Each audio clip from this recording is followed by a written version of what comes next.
much. This is an extraordinary opportunity for me. I'd moderated a talk with Dr. Everest, almost died, came back, and then went back to climb it again. And I very sillily asked her, why did you do it? Now I understand. A second session with Dr. Swamy is no less scarier than climbing the Mount Everest or jumping off an aeroplane or doing a boxing round with Mike Tyson. Since the event is organized by the FLO, the Fickies Ladies Organization, my first question for you, and while I intend to cover a lot, economics, judiciary, foreign affairs, politics, elections, Hindutva, court verdicts, etc., would be this. What is it about some women that gets you going behind them? Indira Gandhi, Sonia Gandhi, J. Jayalalitha. What is it that just doesn't work between you and them? Well, I believe in gender equality, so I treat them just like any other person. I have good friends amongst the women politicians also. Mayawati is a very good friend. Mamta Banerjee was very difficult to make friends with. She's a good friend of mine. But they say that you are dangerous both as an enemy and friend. Yes. What is it about Dr. Swamy that scares people on all sides of the aisle? The treasury benches, the opposition, your party, that party, their party, everybody. In Indian politics, people are comfortable with you if you are blackmailable. And I can't be blackmailed. That's the real problem why everybody is scared. How do you control this guy when he has no known vices? I have some vices, for example, I like hot food, I like Chinese food and so on, but that's about the limit. But generally, politicians are controlled by some, some scandal that they are wanting to hide, or something like that. And when you become uncontrollable in our political society, people become nervous. Talking about scandals, I heard you recently learned something new after years and decades of crusade against corruption. That it is possible for Indian politicians to be able to do things in the government while being in opposition. While you have fought very valiantly against Mrs. Gandhi, you made life miserable for Jayalalitha during one particular term, and while she passed away, but you did legally win that battle, you made life miserable for D. Raja, Kanimani, etc. Can India say you have been neutralized by a fellow lawyer politician from Tamil Nadu, an economist as he claims himself, a former finance minister in any case? Have you been defeated while you are in power, your party is in power, and Chidambaram is in opposition? Has he outwitted you? Well, he has no wits, so he can't outwit me anyway. But the fact of the matter is that he is about to go to jail. The charge sheet has just been filed.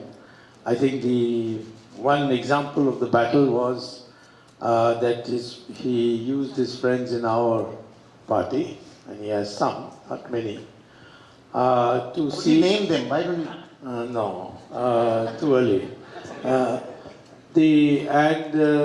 There was this massacre of officers that took place a few days ago. And in that, the most crucial officer was an officer in the Enforcement Directorate.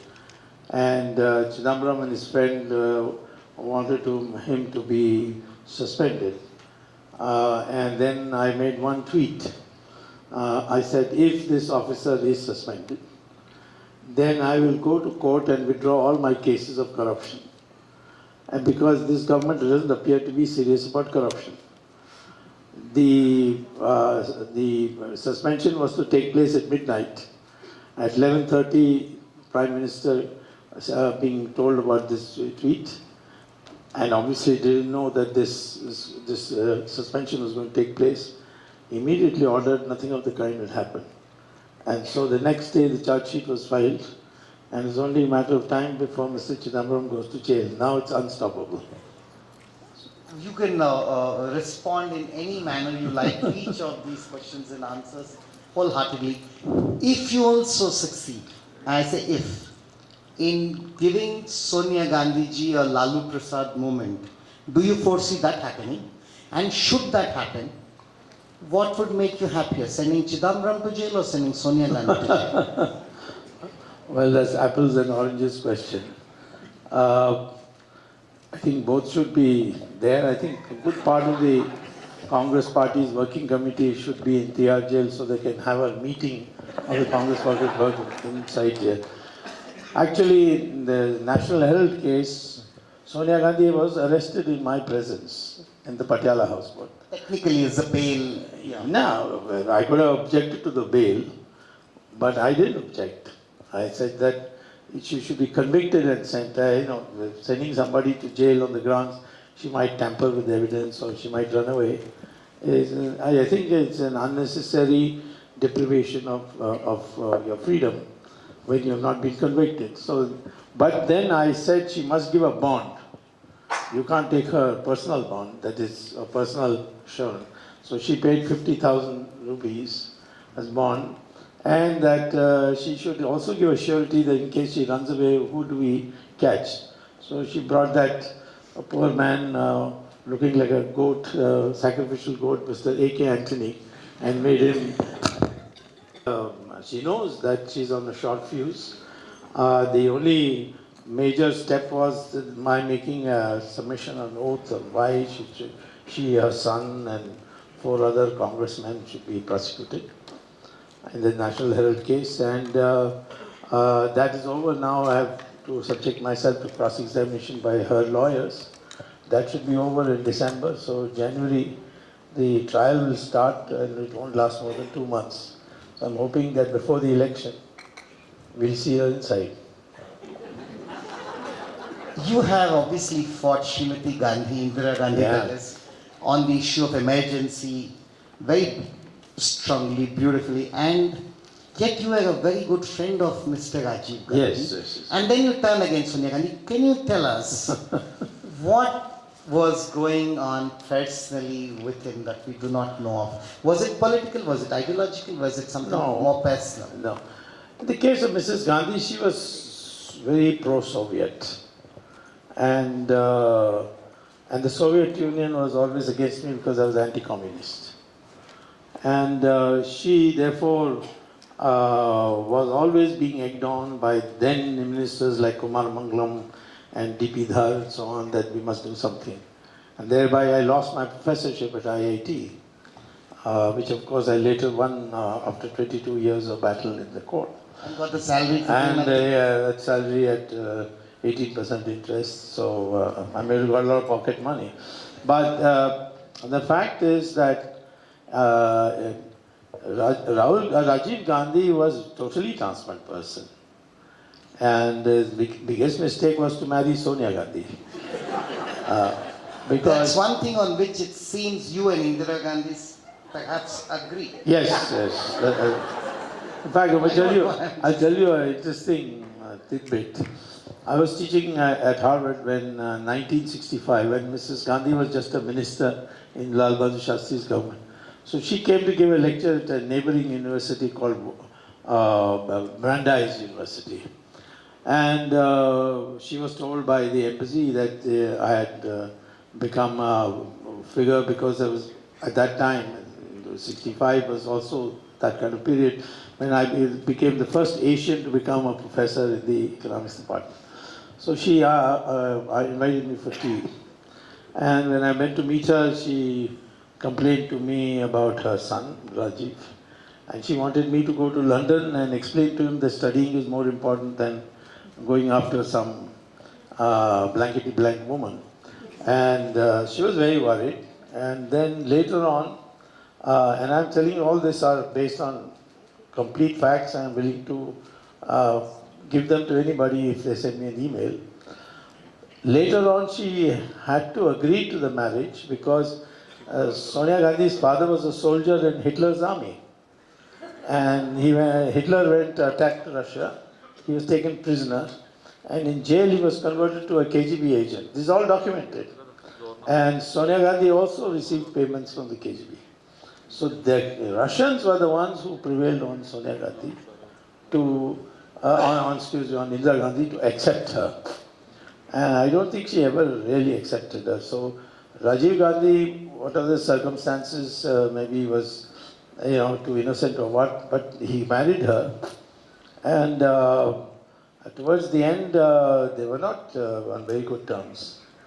And he was a different person, but Mrs. Gandhi by then had become a little browned off with the Soviets, because when the Janata came to power, the Soviets switched to our side and abandoned her.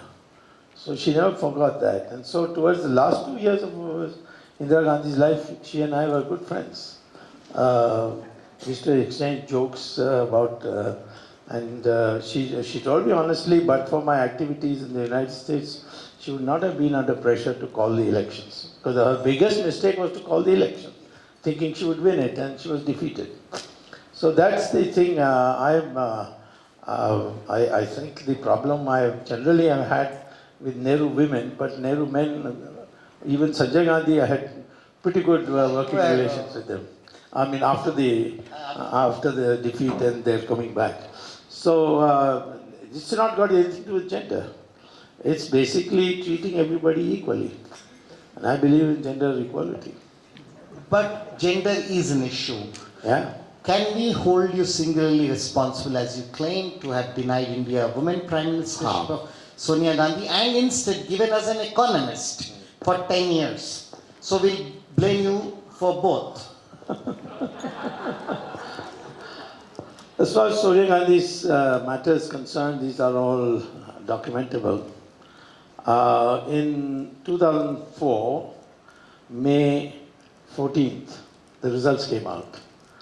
On 2015, she presented the then President Abdul Kalam with 340 signatures. Each MP writing, I, so-and-so elected from so-and-so, hereby propose the name of Sonia Gandhi as Prime Minister of India. And there was also a letter from her as an MP, I, Sonia Gandhi, elected from Raebareli, hereby propose Sonia Gandhi for Prime Minister. So this propaganda that she sacrificed it, she was never interested, she was forced, all rubbish. So, and it looked at the TV was scrolling that 5 o'clock she will be administered the oath of office. So at 12:30, I was eating lunch at my home, and Abdul Kalam, who's also a Tamil and from my neighboring district of Madurai, I mean he was from Ramanathapuram, he called me and he said, "What are you doing?" I said, "I'm having lunch." He said, "Come right away." I said, "Can I finish my lunch?" He said, "No, you come in 15 minutes or don't come." So I knew that it must be I was so rushed. And then he told me that I had written him a letter. I didn't think that he would take notice of it. I had written a letter upon the elections results coming that Sonia Gandhi, under the laws of India, cannot be Prime Minister. And the reason I gave was that in Section 5 of the Citizenship Act, it states that any foreigner becoming a citizen of India is subject to the same conditions imposed on an Indian becoming a citizen of that country. So in Italy, if you become a citizen, an Indian becomes an Italian citizen, he or she cannot contest even elections, leave alone prime ministership. So therefore, I said it applies to her, and the conditions apply to her, and she can't be. I must say, to the credit of Abdul Kalam, he, after having invited her for 5 o'clock, at 3:30 in the afternoon, he wrote another letter. I've got this complaint from me, and that he will have it looked at by the Election Commission of India, and then only he can administer a oath. But if you still want to form a government, then your party wants to form a government, you come tomorrow, not today. And she then took Manmohan Singh, and then they had to do the process all again. That's how I stopped her. And she never, of course, forgiving me doesn't arise I'm a Swami in my own right. I don't need anybody's forgiveness. But she made the life of Abdul Kalam miserable for the rest of the time. She refused to allow him to be nominated for the second term. And this is a fact that she didn't. And of course, the drama went on that she had given up and so on. And they're ruling party, so they used the media for 10 years to propagate this. This is the truth. So I'd like to ask you now to reflect on two people that are often compared in Indian narratives because obviously they're seen as strong leaders, Srimati Indira Gandhi and Mr. Narendra Modi. The opposites on both sides have said they're dictatorial, they are intolerant, they're squeezing the media, they're making life very difficult for those who are voices of dissent, whether it's in academics, whether it's in cultural life and so on and so forth. So if you compare the sense of loss of democracy leading up to the emergency and thereafter, and the mood in the country since 2014, from the eyes and perspective of those who feel aggrieved by this government, how would you compare the two? Was Srimati Gandhi or Mr. Narendra Modi a dictator? And who can go on to be maybe a equally difficult dictator? I'm a living example of the difference. In her party, nobody can talk like I talk. But in my party, I talk against ministers, I can talk with police. Only you can. You are not, you are the exception that chose. No, but there is no exception in the Congress party. How You come? get away with things in the court, lawyers have told me, which Yeah, that's true. the Supreme Court will get away with. So leave Dr. Subramanian Swamy and the subtle art of getting away with murder. But you want me to make somebody else stand up and speak against Modi and still get away? I mean, you want to... I think one example is enough. That if I can, and I'm supposed to be a member of the National Executive of the party, I'm a member of Parliament, and I say I've taken a stand, the GST, for example, the whole Parliament voted for the GST, without exception. Only one vote was against the GST on the grounds that the cyber brain of the GST is the GSTN, which prepared the computer program for processing all the data. That was owned by two private banks, HDFC and ICICI. I said, this is wrong. These are sensitive data, secret data, and therefore the cyber brain should be a government company. And I stood and nobody supported me. And you would not believe it, 6 months later, Modi did exactly that. He converted that from a private limited company to a government-owned company. So how do you explain that? I have asked Raghu Ram Rajan to be sacked. Obama phoned up Modi and said he should be allowed to continue. It's good for Indo-US relations. you see, Barack Obama tried to put pressure to ensure that... Not pressure, he was trying to give a suggestion. We don't consider that as pressure. But Modi didn't agree. He was convinced by my argument and he sacked him. I sacked many more. His favorite officer in Gujarat was a man called Hasmukh Kadia. I am running a huge campaign against him. He's been denied now cabinet secretary position. He may not get any position as soon as his term retires. How can you call this man a dictator? Now I'll go to the topic as on the backdrop as the economy materialistic. You have very clearly come out and said, your good friend Shri Arun Jaitley ji, the Finance Minister of India, was the worst decision of Prime Minister Narendra Modi. You should have respected the people of Amritsar a little more and understood their verdict. Instead, you create a expectation across the country that under Narendra Modi, growth will happen, jobs will come, petrol prices will come down, rupee will, you throw 30 rupees and you get $1 in exchange and so on and so forth. And then you make Arun Jaitley the finance minister as per you. And that led to a tailspin. In fact, we are in you have failed as a government. So my question to you is this. What are the 2 or 3 things Arun Jaitley has done that are wrong or led to this? And if you were made the finance minister then, or if you're made the finance minister, let's say if your party wins and Mr. Modi becomes finance minister and chooses to have you, what would you do? So 3 things Jaitley got wrong, and those three things you would do had you been, or if you will go on to be finance minister. Well, see, there's nothing personal between me and. I didn't suggest that. I'm just, no, I'm It's clarifying. economics. I don't think, I mean, I've known Jaitley for a long time, but there have never been that kind of interaction to say that I was good friends and I fell out with him or something. The issue is this, as far as the economics is concerned, there are two aspects which need to be clearly understood, which I have learned myself and written about, that this country cannot be driven by compulsion, fear, but only can be driven by incentives. And the best example is the post-emergency election. Now, this post-emergency election cannot be ever said to be any part of elite, outcome of the Indian elites. In fact, the Indian elites were the most scared at that time. Then, if you analyze the election, the Janata Party then had won every single seat in North India and lost every single seat in South India.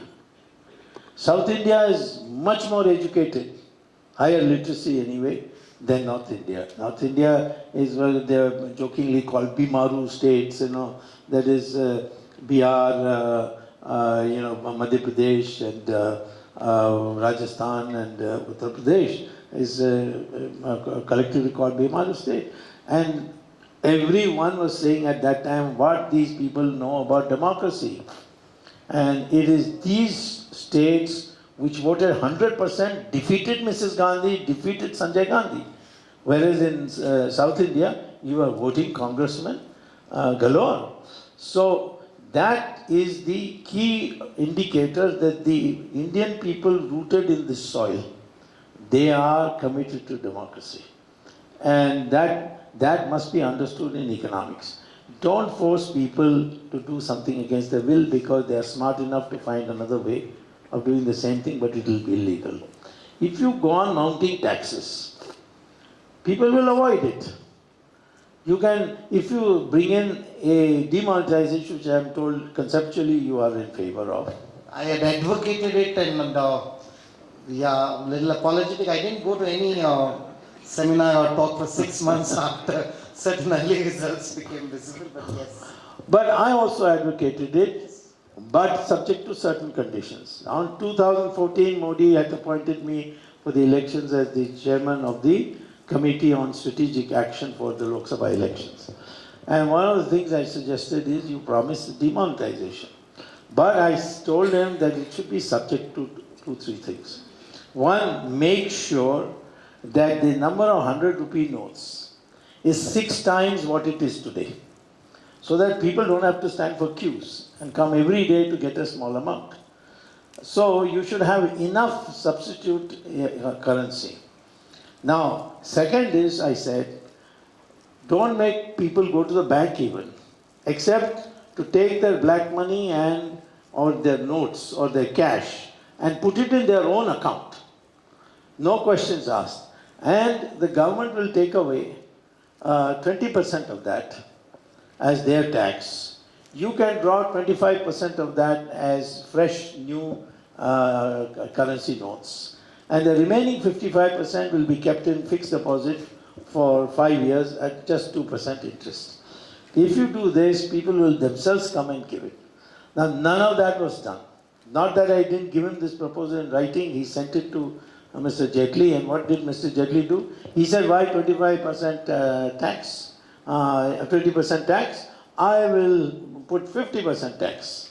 Now, the bank officers were giving you informally at 15%. Why should anybody pay government 50%? Especially when your name is going to come in writing that you had so much black money. Here everything is anonymous. So the whole thing was a total mess. So this is one example. GST, you first said there will be only one tax at one place. Now you've got 4 taxes and about 8 different slabs. So there's utter confusion. and you're asking everything to be uploaded by computer. A farmer came from Barmer to meet me and said, we don't have electricity, how can I upload my forms?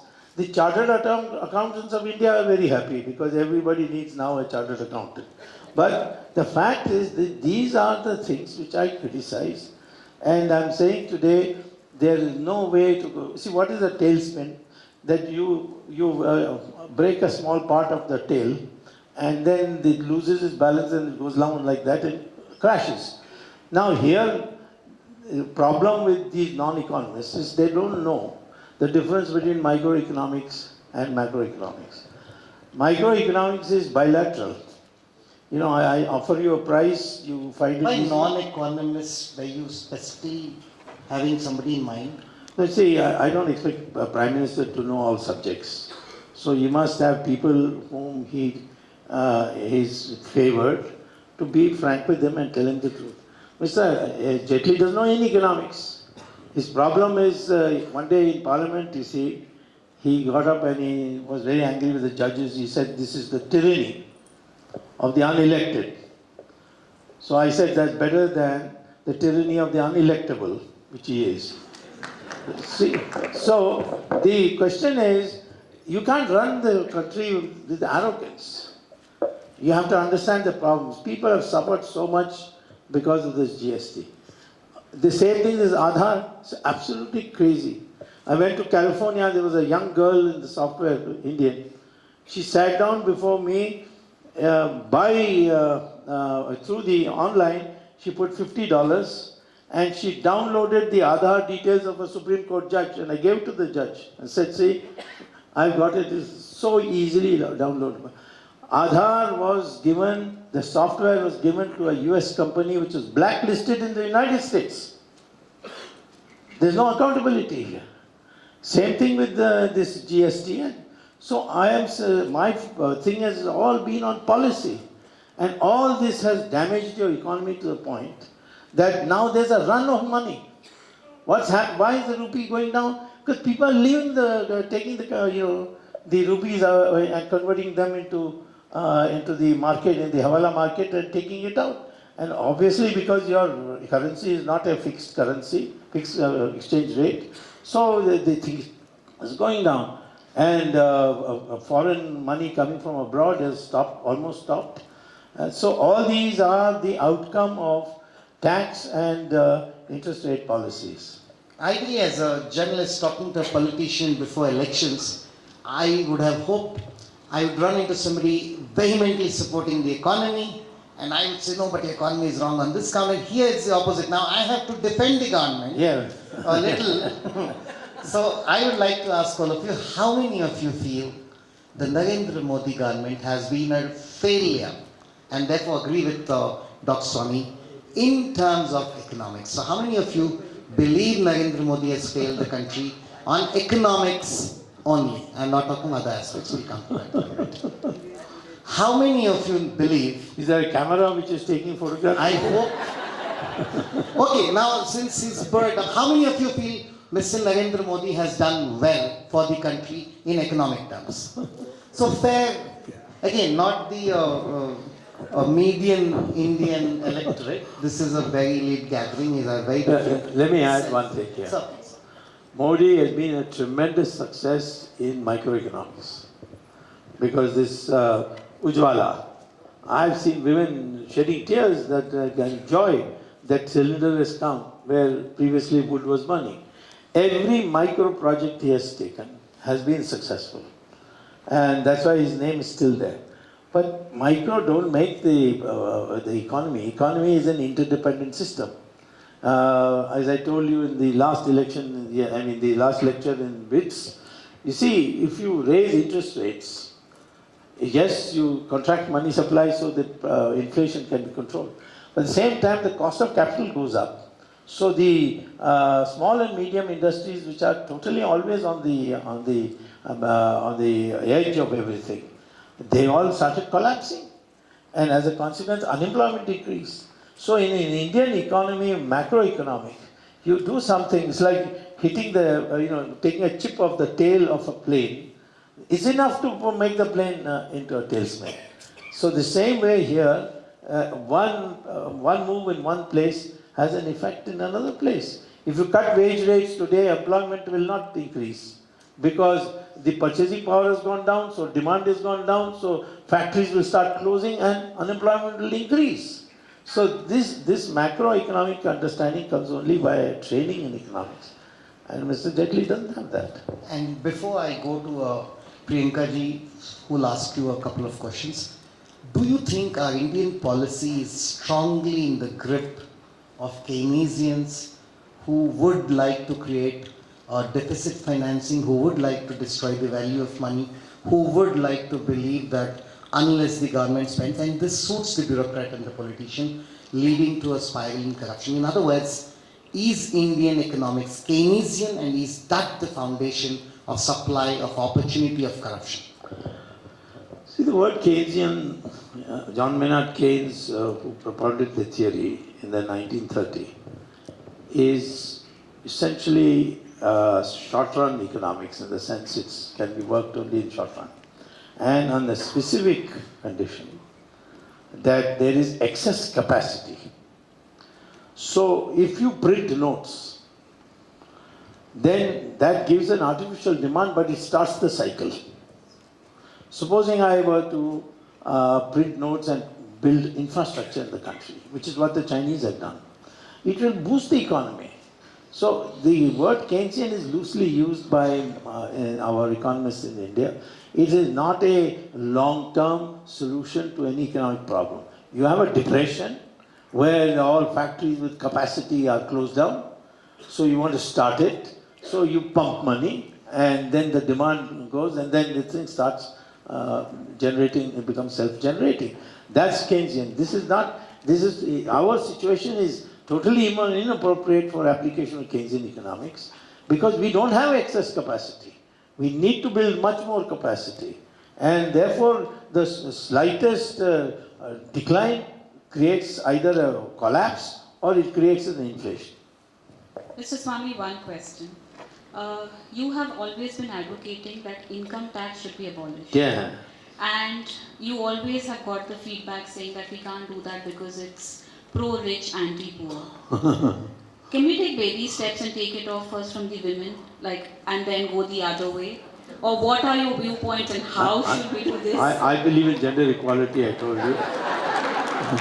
How would you suggest it? Why women? I'll tell you, why do you want income tax? Now, originally the British brought it in India, for example, by the way, in the Industrial Revolution they had abolished tax, but they put income tax here because that's a way of raising money for running the British administration. The question is, you are imposing income tax only for raising resources for your revenue purposes. If there are alternative means of raising revenue, then why should you have income tax? Because the alternative revenues may be a simpler one to implement. This one you have to fill out a form, and then the income tax inspector is ready to make a deal provided you finances families' vacation to Kashmir. That kind of thing leads to ultimately black money because people don't want to pay the huge rates. So they bribe the income tax officer, and the growth of black money becomes phenomenal. And black money is bad for a number of reasons, which I can deal with later. But at the moment, I'm saying when I got the 2G spectrum licenses cancelled, and a direction given by the Supreme Court to the government, you auction it. Don't hand it out to your first come, first served, or whatever criteria you have. The first auction produced you 4 lakh crore rupees, and that is equal to the amount income tax was giving you. These coal blocks, which also through a PIL we got cancelled, and a direction was given that auction the coal blocks. And if we have started that yet, if we do, then you will get 11 lakh crores. And as far as spectrum license is concerned, 2G is only the starting point. Then 3G is there, 4G is there, 5G is there. Now research is going on 6G. These are all what? G means the generation. these are the frequency curves of the sound, just gets higher and higher, and they give it a higher category. And more information goes. For example, 2G you could only send SMS, an email, but in 3G you can send pictures, videos, 4G you can send documents of 10,000 pages. So each time you raise the frequency level, the amount of information you can send becomes larger and larger. So therefore, when you have alternative sources in this country, why should you impose a tax which is just creating black money? Because it is dependent on human beings to implement it. The human beings are not paid that high, and the amount of money that is to be collected is very large. And it's really the middle class and the lower class who have this problem, because the rich now have got chartered accountants to tell you what expense account you can write this off, that off, whereas the poor don't have enough money to pay taxes. Agriculture doesn't pay any tax at all, zero. So it's the middle class, this up and coming professional class, that is being the one that is being harassed. So abolish it, you will see celebration in the streets, people will become enthused. Today there is a lot of what I would call a psychological stress in our country. You have to overcome them by giving them some good news. This is one good news. Is that your one tip for If you make me finance minister, the moment I enter the office, I will sign abolish income tax. And I will also say, send the CRP and put a lock on the income tax office. We just hope you're the finance minister. Yeah. So how many of you would vote for Mr. Narendra Modi and Mr. Swamy as the finance minister? As you can, it's electronic voting machines, but thank you so much. So there is a lot of support for this kind of a disruptive, and maybe you have to politically be wary of that being dubbed as a pro-rich. What's wrong with the rich people? I don't understand this. No, it will be called as आप गरीबों के खिलाफ है, आप No, खिलाफ नहीं. If अमीरों के पक्ष में है तो गरीबों के खिलाफ automatic doesn't become. People are going to only look at jobs are increasing. Garib is satisfied. He is all forgotten all this propaganda. You see, this is a communist propaganda which we cannot accept. Yes, the minimum quality of life indexes should be there for the poor. Jobs availability, schools, free tuition. These are things we can easily afford if the rich people become richer. So, since you spoke about the north-south divide post the emergency, this is a question that keeps coming. We keep talking of two divides, the so-called India versus Bharat divide, the Uttar-Dakshin north-south divide. One clear thing we can see when we look at the map of India is, your party has moved from being a North Indian party, Western Indian, Central Indian party, gone to the north, gone to the northeast. It's rapidly rising to the alarm of Naveen Babu and your good friend Mamata Banerjee in Bengal and Odisha. But you're weak in south. You're Not all souths, Karnataka. Only Karnataka, and they also, had you won, maybe we would have said, but they also do not have a government. You're irrelevant in Tamil Nadu, and I'll come to Tamil Nadu more specifically a little later. In Telangana, you are nowhere there. In Andhra Pradesh, you are a third or an also ran party. Why is BJP fundamentally failing to find a foothold in the south? Is this something to do with the south of India and it has some characteristic? Or is it something about BJP that south is allergic to? Well, it's a very good question. I would say that first of all, there's no difference between south and north because our DNA is the same. I have many studies. The Journal of Genetics of Cambridge University did a thorough analysis. University of Houston did a thorough analysis of our genetics, and our own Mysore University has done it. And so there's all this north-south divide, Aryan, Dravidian, all is bogus. Dravidian was an old Sanskrit word for meaning three. It was not dra, but tra, and it means where the three coastlines meet. And that is South India. And Aryan, there is no such word in our scriptures. Only Arya is there. Arya means a accomplished, civilized person, and it's got nothing to do with the people of the south. And we have had traditions of South Indian pujaris. You're going to Pashupatinath temple. The Namudris are there in Varanasi. So, and Shankaracharya proved it by walking from north to south. And the Sanskrit words are there in all the Indian languages. So there's a lot of commonality, and this was, the British tried very hard to make us into North-South. There's no such thing as North-South. However, what has happened is, when the Jansang started, that time the refugee problem in the North was a very important issue, and Nehru and the Congress had such a broad canvas. They had bigger communalists in Congress than they were in Jansang. So therefore that we got roots very quickly in the North. And the North also was affected much more by the Islamic invasion than the South. And so that was one factor, that we grew first there. And then we started going south. By then the propaganda, this Aryan Dravidian bogus propaganda, and imposition of Hindi. You see, this imposition of Hindi has done a lot of damage. But there was no question of imposition of Hindi. In fact, we should have told people Hindi will adopt Sanskrit words as required under the Constitution. Article 351 says that Hindi shall take its vocabulary from Sanskrit. So Tamil has got 40% words Sanskrit. I had a debate once with Karunanidhi on this. He said, no, Tamil is pure, we have nothing to do with Tamil now. Then I had to tell him, your name Karunanidhi itself is Sanskrit, please remember that. And he was shocked because he never thought of that. And of course, I'll admit it later. So I'm saying that this oneness of India has to be preached. And that is what is Hindutva. And Hindutva doesn't mean being for Hindus. It means only the quality of being a Hindu, the Hindu-ness. That Hindu-ness is called Hindutva.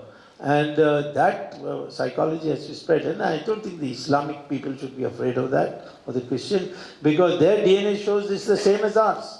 And that means they are all converts. So that means their ancestors, my ancestors are the same. We are one family. They should accept that. They are not children of Muhammad Ghori and Muhammad Ghazni. Dr. Swamy, till about 2 lines ago, I was like, yes. And Swamy, the moment you said this, I kind of, what? So my question is this. You have said that this. Is why I said it. I want you to wake up. Yeah, your art of polemics is unparalleled. My point is this. You keep saying Muslims of India must say their ancestors are Hindu. We should accept. They should accept. How would it be of value? I mean, for example, a lot of people don't even accept that their ancestors were apes. Do we all have to put a board, my ancestor was an ape? How does it matter? That is irrelevant. Apes is irrelevant. Why because is that's the truth? I'm not saying that for qualifications to get a government job you should put a condition that if you are a Muslim you must accept that your ancestors are Hindus. No, but this is the truth. Why don't you accept that? Tell me this. And okay, let's get the elephant in the room. Do you, in 2019, if you win and you're likely to get to a Rajya Sabha majority by 2020, will the BJP under Narendra Modi try to make India Hindu Rashtra? What does it mean?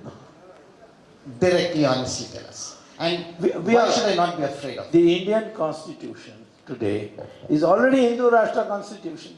Why I should make another constitution? What are you fighting for? No, this is mistaken. Take for instance cow, Article 48. Take for instance Sanskrit, it is there in 351. Take for instance Uniform Civil Code, Article 44. Everything is there. Dr. Swamy, you surely are the last person anybody needs to point out. These are directive principles of state policy. The state can choose to ignore them if it wishes. I will point out something which you are obviously ignorant of. Article 37 says that the directive principle shall be the governance principles of the government. Only thing about directive principles is I as an individual cannot go to court and say it is my fundamental right. That I cannot do. I can do for other articles, but not this one. Fundamental rights give you the petition, the right to go to the court and ask them to. But this, you can't individually go. But it says that if any policy of the government deviates from this, then it is the job of the court to correct the government on that. Talking about courts correcting or commenting or adjudicating on matters that some people believe is a matter of their faith, and no court has a right to comment about it because it's their kind of agreement with the divine or the infinite or the God.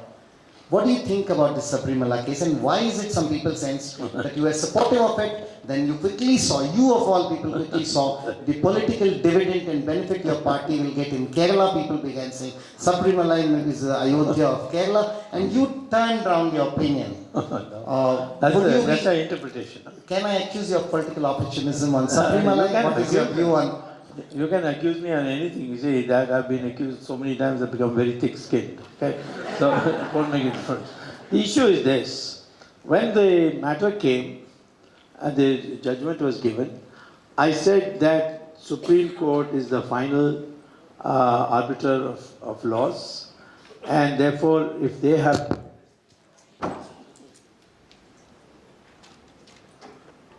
yeah, it's now come. If they have taken a stand, then we should look for legal ways to counter it, not by saying we will not implement it. That luxury no one has in this country. That was what I said.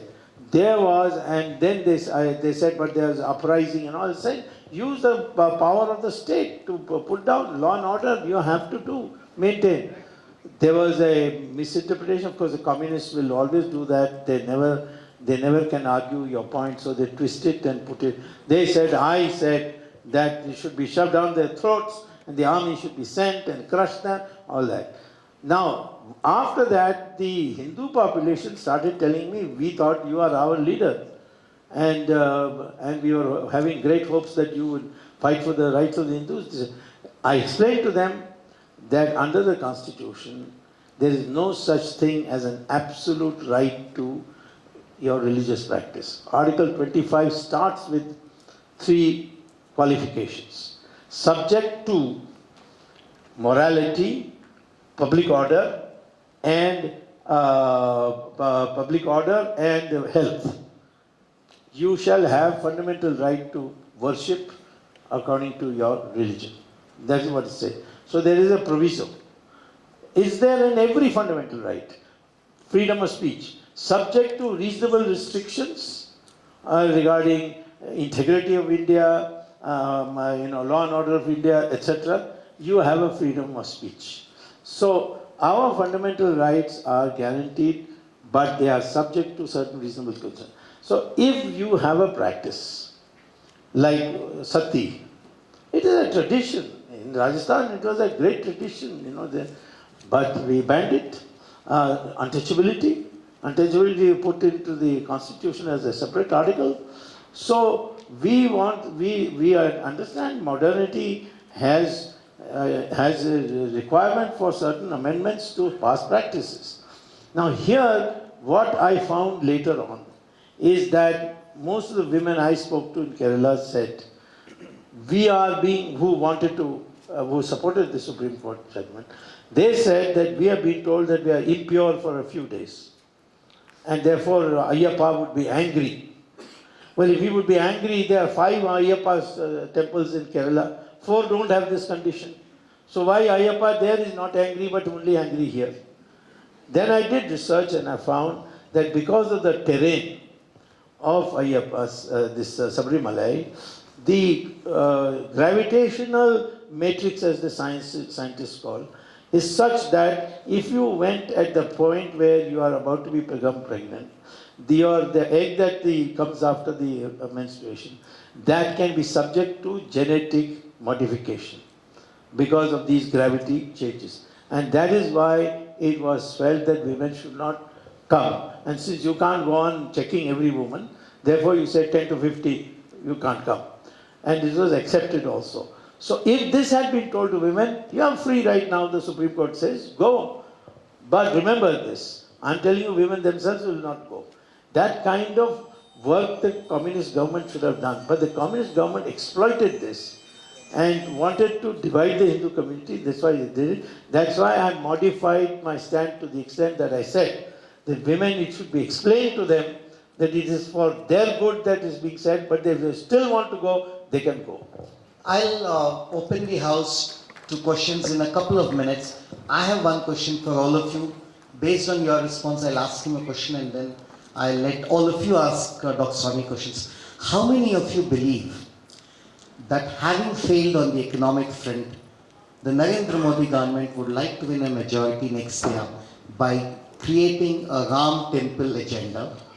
So do you think if the Narendra Modi government builds the Ram temple or starts the work on the Ram temple, having failed on, will they win? So I need your opinion, not whether you will vote for them, but in your opinion, will the rules of Ram temple instead of economics work politically for Narendra Modi government? So this is it. So if Ram temple is built, will Modi win in 2019? Your opinion.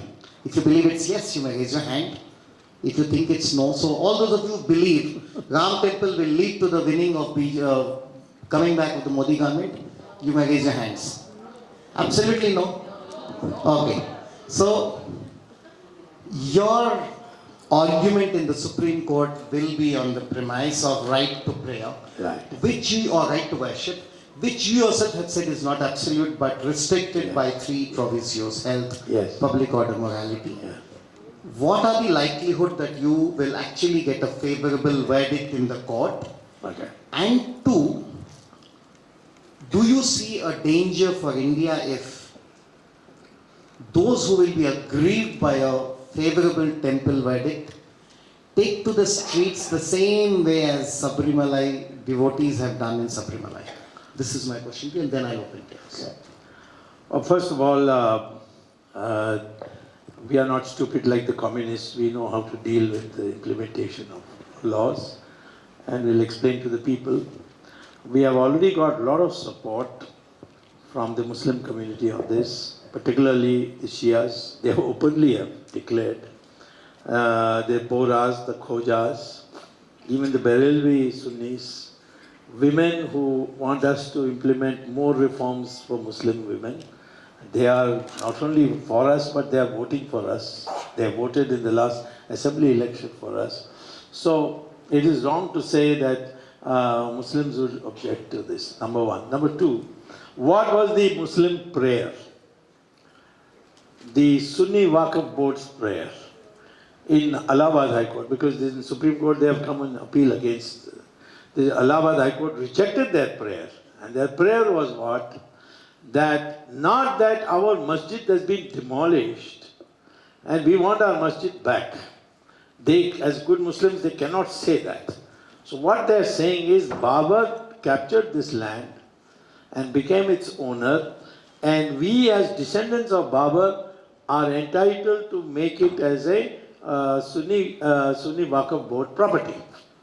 So it's a property question. The two Hindu parties, they don't say that this is where Ram was born. They say our temple was there and Babur demolished them. Babur's agent Mir Baki demolished them. So please give us back our temple of which we are trustees. So now these are the things. I am only saying this, that I have a fundamental right to pray where my faith tells me Ram was born. Now don't tell me how do you know what science is there and all that. Because Jesus Christ was born in Bethlehem on what basis?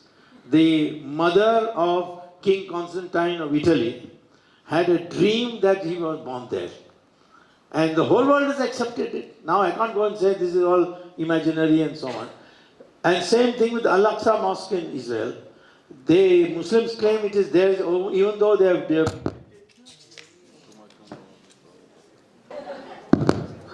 Now, therefore, the question is, I am saying that I have this right, it's a fundamental right, and the Muslims have no fundamental rights, because the masjid is not an essential part of Islam.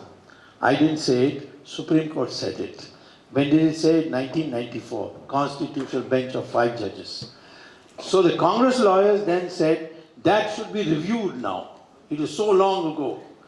And it was reviewed, and just 3 weeks ago, the Supreme Court rejected. There's no need for review. So what is a masjid? It is a prayer hall where you congregate. There is no Muslims in Ayodhya. They are in the neighboring district of Dr. Ambedkar district. So you want to build a masjid there, you build it. We have no problem. But where Ram, I believe, was born, that is where I want the temple to be built. So I will win the case hands down. as long as it's there. If you delay, then I will tell the government, go and issue a ordinance, because that entire property except the disputed place where the Babri Masjid stood is in the hands of the Union Government of India. Tell the Union Government appoint a Ram Bill and Ram Janmabhoomi Mandir construction committee or whatever, and give it to them and build it. And you're absolutely convinced you'll win the elections in 2019 based on just this alone. Listen, we had said this in 2014, we are just keeping our promise. Now don't impute motives that we want to win elections on this basis. We will win elections when Sonia Gandhi goes to jail and Chidambaram goes to jail. That's enough for us. And these 5 states, in fact in Telangana you just wish the ruling party here should lose. People are saying TRS is your secret ally. About to join India. Actually you'll be afraid of TRS losing here because Congress will come to power here. Do you know that we have a letter addressed by Mr. Chidambaram wanting to join BJP? We turned him down. Okay, this makes headlines. Chidambaram wanted to join BJP to escape the wrath of Dr. Swamy. Dr. Swamy ensured BJP rejected him. Now, ladies and gentlemen, it was a delight. I open the house to questions. My request to you, ask the question in one sentence, ending it in a question mark. Yes, the gentleman there and then you. Wait, sir, Dr. please. Swamy, sir. I have 2 questions for you. Your view on the verdict of triple talaq and how favorable it has been for the BJP. That's the first question. Yeah. Second? The second is, what was Mr. Amar Singh's role in denying the PM-ship to Mrs. Sonia Gandhi? Amar Singh's role in? Denying the PM-ship to Sonia Gandhi. Second question is 0. But Amar Singh is quite capable of claiming that he also made the earth and so on and so forth. You don't have to buy that. He was nowhere in the picture. It was me and Abdul Kalam. And Abdul Kalam 90% because he's the guy, decision maker. And I for providing him an argument. He actually called all his staff, the Attorney General, and asked me to make the presentation. And I had to make a presentation why this is constitutionally the correct position. So, as far as your first question was, what was your first question? Triple talaq. Has it been favorable to BJP? Yes, of course. But that's not why we did it. Because we feel for the Muslim women, that's why we did it. The gentleman, yes, sir. Yes, ma'am. The mic is coming to you, so what's... Sir, health and education, which are of paramount importance in the interest of the mankind and the society, are becoming commercial over a period of time. Do you, at individual level, or your party, are going to do something for it, or just leave it to the people concerned to suffer? Thank you for the question. You've woken up pretty late. 70 years of Congress rule, I think nobody raised this question. You're raising it now. Yes, the Prime Minister is every day talking about Swachh Bharat, and he's going around picking up a broom and cleaning the place. He's very much committed to that. But the problem is to get this matter done requires. Tomorrow, in fact, I'm to rush tonight to Delhi because tomorrow I have a case in Supreme Court where the government is so full of work that they are not even finding time to address the issue I raised, which is the purity of the Jamuna River, which is absolutely now nothing more than sewage flowing down in the name of Jamuna River. So we have to turn around many things. And yes, unless we have healthy Indians, it's not possible for us to realize this wonderful gift we have called demographic dividend, where we have 70% of our population below the age of 35. And we have to make them strong Indians and to also educate them and then make them into innovators for the future of India. But the problem is enormous, and 100 years of British rule and 8 massive famines has made us into what we are, what we were in 1947 and much less now. But we are still not grappled with this problem centrally, and I think it is a matter of great interest for us to get it done. Sir, yes, come to that side. Yes. My name is Raghavendra. Sir, as our moderator said, that in this age of Swamijis and Yogis, I consider Modi ji also as a yogi. And of course, Yogi Adityanath in UP. Do you think, sir, the induction of Swamiji Parpuranand in Hyderabad, Telangana and Andhra, will that make any difference? Well, he's certainly a very popular person in terms of his preaching.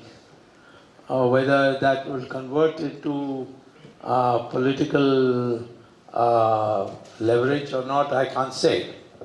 I did feel that the government, by giving him an external order, did a very stupid thing, and I wrote a letter to the Chief Minister that I would have to go to court if he didn't withdraw it, but fortunately some lawyers went and they got a stay. He is now joined the BJP openly, and I think we don't have a Chief Minister face for Telangana, and he would easily fit the bill if he is inclined to accept that or not. I don't know whether any discussion has taken place. I would certainly look forward to a man like him, a sannyasi like him, taking a political center stage. Yes, ma'am. I'm Jyotsna Angara, part of the Ficky Ladies organization. Firstly, thank you so much for being here. You had also once mentioned that as long as America is the superpower, the dollar will stay there and rupee cannot climb, right? No, I didn't say rupee cannot climb, but the dollar will be the exchange medium. So, when do you think the whole scenario is going to change from America not being the superpower? Who decides that? Who is the superpower? Who decides? Not? Who decides? And secondly, if you become the Prime Minister, Yeah. what are the corrective I hope measures you will Modi is take not hearing to this, set? I think we have 5 cameras and she's ended your career. Yeah, go ahead.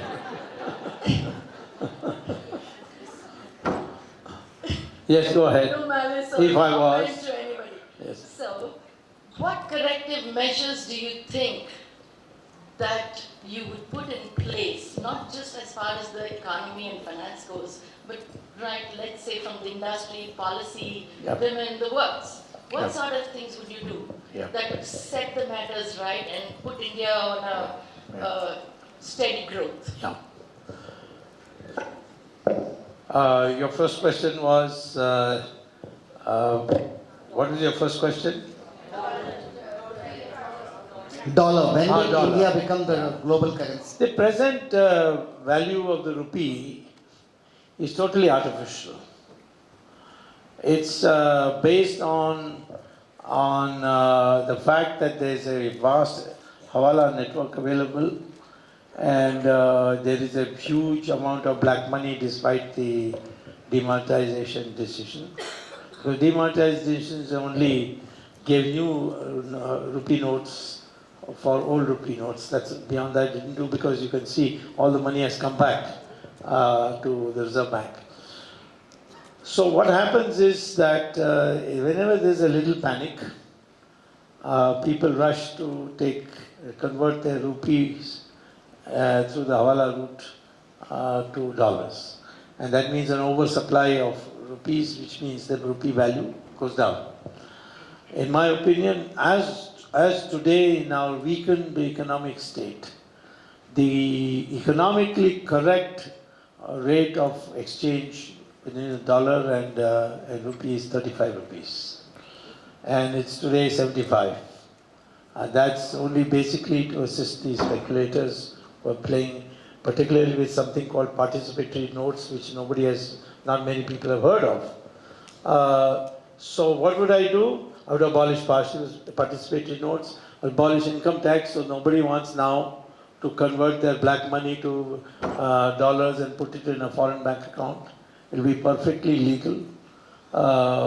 And these kinds of cleanups which the public doesn't feel harassed by, measures which the public doesn't feel harassed by, they'll automatically do it. But the most important thing for a Prime Minister, according to me, is he must decentralize. And he must decentralize through political persons who have at stake with him for the party to come to power. He should not touch people and give importance to those who are unelectable. Only those who are people who can get elected. He should delegate power and deal with broad policy issues, like Ronald Reagan was an example of that. That is what I think a Prime Minister should do. And Modi is a highly centralized person. He takes great interest in details. Files go from ministers to him, even though the ministers have cleared it, still they come to him for a final opinion. These kinds of working styles have to be changed. Sir, the gentleman, yes. I am Karri Sriram, Chartered Accountant. Mr. Dr. Swamy, I would like to know what is your strength? You are into everything. What is your strength, please? What's the secret of how can you be Dr. Swamy? How can you how help can us I be what I become a am? little like you?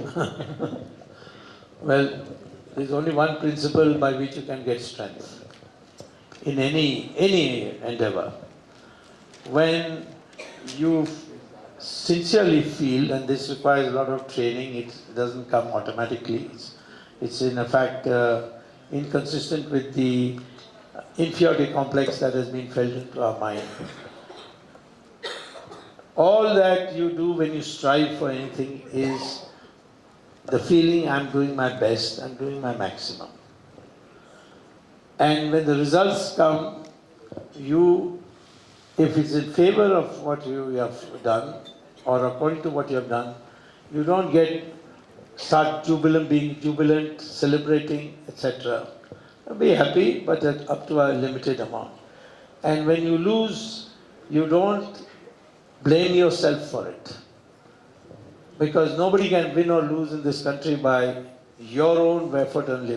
There are circumstances which happen. There are other person's follies that happen. So it's a complex reasons why you win and lose. And there are very often you find people who have lost consistently and suddenly they win. Abraham Lincoln lost 6 elections. He lost the corporation election, the equivalent of the assembly election, the equivalent of the parliament election, and then he won the presidency of the United States and became the greatest president of the United States. So therefore, I think that psychology, if you have, then you will always be strong. If I take up a matter, I don't care if I lose, if I win. Of course, I am fighting to win. I put all my efforts for that, but it will not make any difference in my outlook. And that is my strength, I think.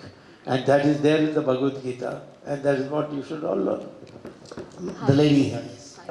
Hi, Dr. Swamy. I have a question. What are your comments on this politics of saffronization, the right-wing extremism? I know you spoke about the elephant in the room, but here's a question.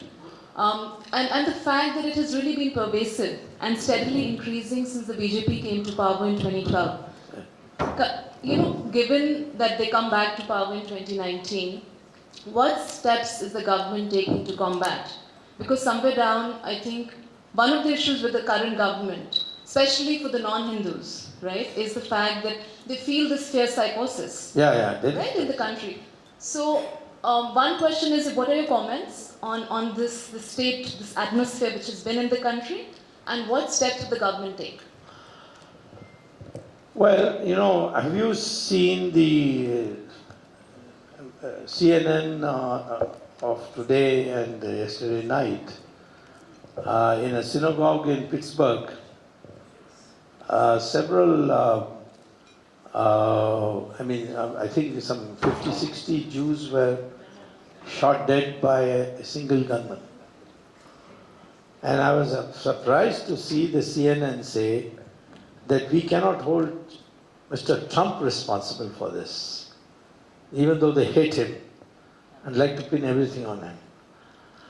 I'm saying that this saffron extremism, as you call it, or this Hindutva extremists, the tracing it to BJP or RSS, nobody has done so far. I once decided to take a test case when in Badurgarh, which is on the way, which is in Haryana, but near Delhi. There was, in the early days of our coming to power, after coming to power, there was a scheduled caste family which was burnt alive inside their house. And the media for 4 days ran the story that this is done by Hindu zealots. After that, it went off the media, everybody forgot about it. But I chased it and found that the police filed a report which the court accepted, that it was not done by Hindu zealots, but there was a property dispute in the scheduled caste family, and therefore they divided themselves in two, and one section of the family burnt them alive. It never came again. Same thing when the Maharashtra government recently arrested something called urban Naxalites. There was such a hue and cry that we have done this for election purpose, etc. And then finally the Supreme Court itself, and now the Bombay High Court, has upheld that these people are people who are dangerous to society, should not be let off. So I am against extremism, and I may tell you that many people call me a Hindu fanatic, but my wife is a Parsi. I have one daughter who is married to a Muslim. I have a Jewish sister, Jewish brother-in-law, a Christian sister-in-law. I've never seen them, any of them saying that you are communal. They're also afraid of you. Even in the family. Huh? Even in the family, they're afraid of you. They may, well, you come and talk to my wife and then don't I've read complain. her book, and it's a fascinating book. All those of you who think Dr. Swamy is an amazing person, you're right. But do read the beautiful account his wife has written about, Evolving with Swamy. The title is Evolving with Swamy. Get the book, you'll enjoy a lot of insights which we couldn't cover. But the gentleman there has a question. Yes. Good evening. I'm Rajiv Sandhi. I just wanted to have an opinion of yours that if your party came in power going forward, would we get something like what we have as RTI in terms of would we ever get something like a right to service as a citizen from the government of India and its entire functionaries? Oh, you mean the accountability? Yes, sir. Yes, Oh, well, at the present time, you can make them accountable through PILs in court. But the issue is, first of all, before you seek any right to service, you must define the problem, because people come to me all the time saying that I've been thrown out of service for a wrong reason. When I go in deeper into it, I find that the man was convicted of robbery, and that he was found out, and the matter was brought to the government office, and they terminated it. Of course, there are a lot of unjust dismissals and termination. I myself, I was a full professor at IIT at the age of 28, called at the invitation of the IIT from Harvard. I gave up Harvard to come to teach in India because I wanted to teach in India. And Mrs. Gandhi got so upset with my anti-Soviet attitude on their economy that she literally indicated to the IIT that I should be sacked. And I was sacked. And I couldn't get a job anywhere in India. So the choice was go back to Harvard. That I didn't want to go. So I stayed on and became a politician. And gave Mrs. Gandhi a hell of a time. She told me herself in 1980, she said, they all told me you'll go away to America. If I had known that you stayed here and been such a headache, I would have let you rot in IIT. Why should I let you come out? Did she say, this is absolutely somebody who knows or knew a lot about things in the Indira Gandhi office told me. Did she ever say, Subramanian Swamy is so self-centered. He wants to be the groom in every wedding and the corpse in every funeral. Did she actually say this about you? I haven't heard this, but Natwar Singh has recorded that how arrogant I am, who thinks that no one is equal to him in intelligence and so on. And that was in the state of the emergency. So she was really angry with me at that time because I was making her look like a tin pot dictator. So she was doing that. We're running short of time, but From your politics, as an economist, I want to ask you a question. The government has recently introduced Ayushman scheme. Now that's supposed to be a public-private partnership. How do you expect it to work when the private partnership has no say in the matter? Well, I'll have to plead ignorance because none of the schemes of the Prime Minister have paid attention because I'm a macroeconomist. I didn't look all at this microeconomics issues.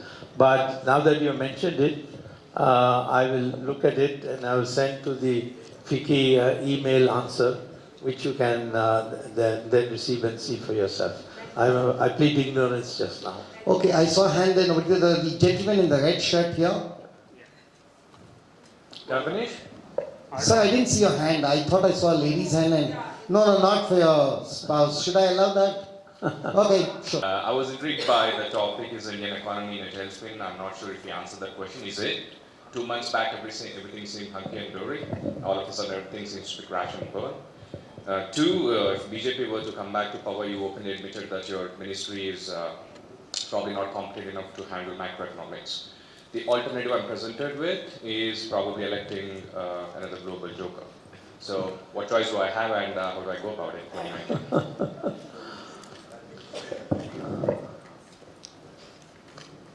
Present, yes sir, please. Well, my question is very simple. We have heard a lot about corruption and the way you've gone around fighting corruption. My question is very simple. When is the turn of Mr. Vadra? Yes, good question. So what's your name? My name is Jitendra Gupta. You want me to answer? Or Yeah, you want to please. get- You go ahead. Well, the reason I have not gone after Vadra is that Sonia Gandhi also wants to get rid of him.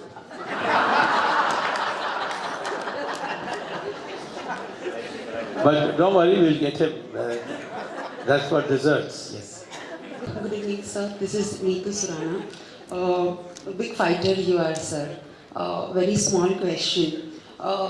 Why criminals, like people who have criminal cases against them, why these political parties giving them ticket? Okay. How many years in a coming election are you fighting for? Like Me? I don't have to. I have the coziest job in the world. The Rajya Sabha member as a nominee of the President of India. Even Narendra Modi can't ask me questions. So that continues till 2022. so, At that time, I can ask me that question. So we normal public will have to go on bear with this. No people coming in. Defeat them. Who's asking you to elect them? Yes. Short of time. Quick questions, yes. Dr. Swamy, Ma'am, welcome. it has been very interesting listening to you all this time. My simple question is that if the economy is going to spin around like this, how will the BJP win the elections in 2019? Are you not advising the Modi ji? Well, I want to say this, that is still, shall I answer this? Yes. I still think that it can be turned around. One quick way of doing it is to make me finance minister just now itself. But if you are not interested in that, there are measures which I have given in writing to the PM. By the way, this title, I'm not claiming copyright, but 2 years ago I wrote an article in the op-ed in Hindu saying the Indian economy in a tailspin. And there was no end of abuse from everybody. So intellectual property right, you agreed. Hello to the BJP. Yes, ma'am. Yes, ma'am. But no, just answer her question. I will want to tell you, learn from the experience of Mr. Moraji Desai, Mr. Narasimha Rao and Atal Bihari Vajpayee. All concentrated on improving the economy. Moraji Desai brought prices down as never before imagined or seen. He was defeated very badly. The Janata Party got 1/10 the seats it got in 1977. Narasimha Rao, he brought the highest growth rate in the shortest possible period of 5 years, from 3.5% growth rate to 9%. And his party was defeated and his strength came down to half. Same thing, Atal Bihari Vajpayee, who everybody praised him so much that he advanced the elections by 6 months and the strength came to half. In my opinion, Indian people vote on emotion, and the emotion is of the moment, and that means some other thing other than economics. In the economy question, well, if it is there, good economy, it's a supplementary support. But the real support comes on emotional matters. If we manage to put a few people in jail, perhaps manage to get some bank accounts abroad open, that will make a huge difference. If we build the Ram temple, I'm 100% certain it will, at least North India will completely vote for us on this. But we are not doing that because of that. We are doing it because it was a promise we made that we would do it. So I don't think the economy economy must improve, because we want to be an economic global power. We want people to come out of poverty. But for winning elections, that is not essential. The second last question of the lady behind, sorry, ma'am. My question, as we are in a room full of entrepreneurs here, budding entrepreneurs, is do you see the current government committed to creating entrepreneurship? What policy changes would you like to see to create more entrepreneurs and ease of business? Does that include a simplified tax structure? Well, first of all, the government is interested, but the measures that need to be put in have not put in. I would say that in this country, no one should be required to pay a high interest rate for the loans that they take for what we call as innovative projects or for Make in India or whatever. The interest rates need to be brought down. We must be much more liberal not for Malia and Choksi and others, but for the entrepreneur who is an educated person and he has just begun a project as his own effort. The banks should be sympathetic to him instead of being sympathetic to Malia and company and being harsh on this person. That kind of change I would be like. And third is, I believe that for the first 10 years of such entrepreneurs, there should be no corporate or income tax on them. Ma'am. So we do see the destiny of Vijay Mallya coming back to India before the term of the present government, especially with the CBI being in the turmoil and the CBI officer investigating his case, which he has openly claimed. Do we see his destiny coming back to this land before the term of the government and Nirav Modi? Why are you afraid of a turmoil? Turmoil is always dynamic. And I'm telling you, the CBI is going to get much stronger thanks to this turmoil. Wait till the Supreme Court judgment.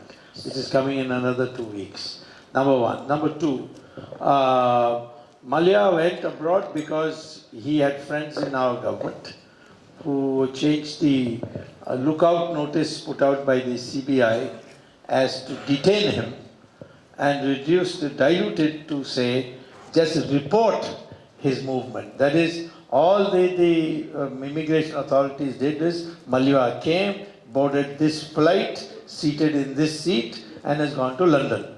So instead of blocking him, stopping him, taking him to custody, they did the dilution was done at our government level, and therefore he was able to leave.